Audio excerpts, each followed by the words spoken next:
Salut à tous, je vous partage aujourd'hui une leçon tirée de l'excellent livre de Nassim Nicolas Taleb, Le Cygne noir, où en fait il nous explique à quel point les histoires que les proches peuvent nous raconter vont impacter notre perception qu'on peut avoir de la réussite ou du danger. Je vous prends cet exemple où il évoque bien quelqu'un qui va à New York. Et puis qui croise quelqu'un qui lui explique qu'il y a quelqu'un qui a été assassiné dans Central Park. Et naturellement, en fait, ce que vont faire la plupart des gens, à 99% des cas, c'est de se dire, ok, du coup, Central Park est un endroit dangereux, il ne faut pas que j'y aille.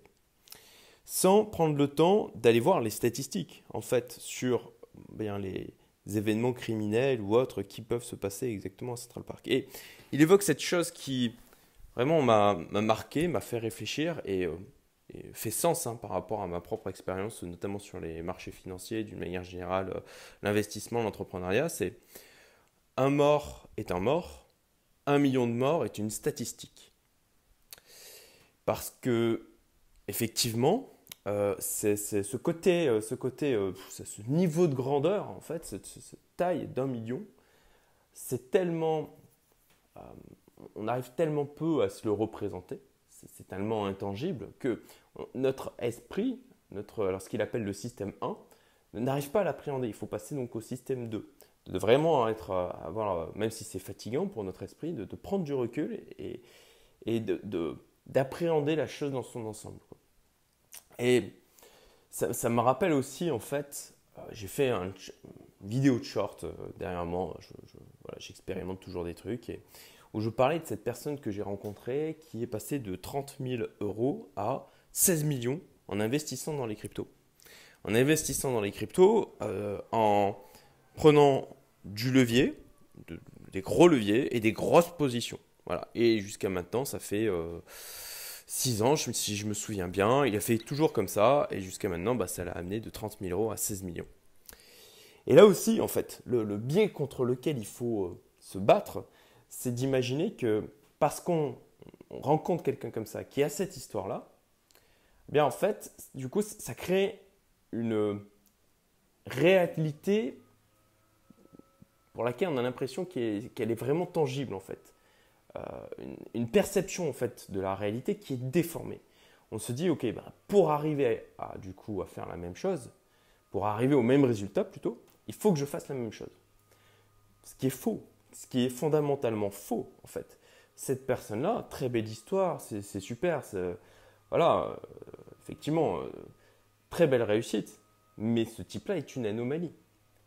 Il a pris des risques très élevés où, dans la même situation, potentiellement, peut-être sur 1 million de personnes qui suivent le même processus, il y en a 999 999 qui ont échoué en fait. On en est à un niveau de probabilité qui est comme de jouer au loto, quoi.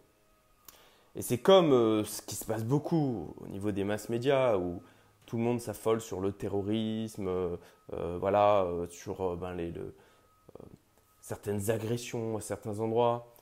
Parce que effectivement, les gens en parlent, parce qu'on met des visages, parce que on a l'impression du coup que cette face de la réalité s'étend sur tout le reste.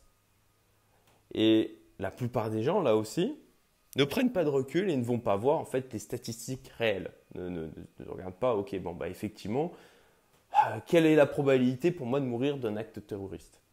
En fait, elle est infinitésimale. Mais on a une perception qui est complètement déformée parce qu'en fait, on a des événements qui nous sont relatés et qui viennent amplifier l'impression que c'est omniprésent. Il faut vraiment lutter contre ce biais. Alors autant, je dirais déjà en tant qu'être humain tout court, pour éviter de se tromper en fait. Et puis au-delà de ça, en tant qu'entrepreneur investisseur, ça me semble d'autant plus important, même fondamental, quoi. Voilà, écoutez, si vous n'avez pas lu le livre de Nassim Nicolas Taleb, je vous invite à le faire. Vous pouvez le trouver aussi sur Audible. Pour ma part, consulte beaucoup de livres sur audio sur Audible. Et je vous souhaite une excellente journée. À bientôt.